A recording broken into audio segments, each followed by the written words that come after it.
আল্লাহ পাক বলছেন 2 নম্বর পারা 4 নম্বর পৃষ্ঠা 14 নম্বর লাইন, 2 নম্বর পারা 4 নম্বর পৃষ্ঠা 14 নম্বর লাইন, সূরা নাম সূরা বাকারার মধ্যে আল্লাহ বলে দিলেন, ইয়া আইয়ুহাল্লাযীনা আমানু, হে ঈমানদার বান্দাগণ, কুলু মিন তাইয়্যিবাতি মা রাযাকনাকুম, আমার দেওয়া হালাল রিজিকগুলো তোরা ভক্ষণ করবি, হারাম খাবারগুলো কখনোই খাবি না।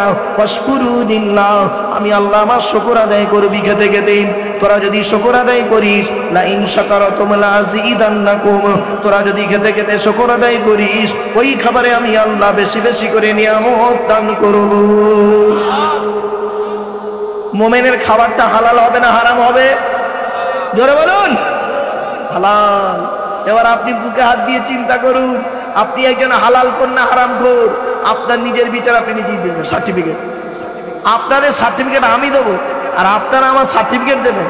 হায় হায়, আপনারা আমার কি সার্টিফিকেট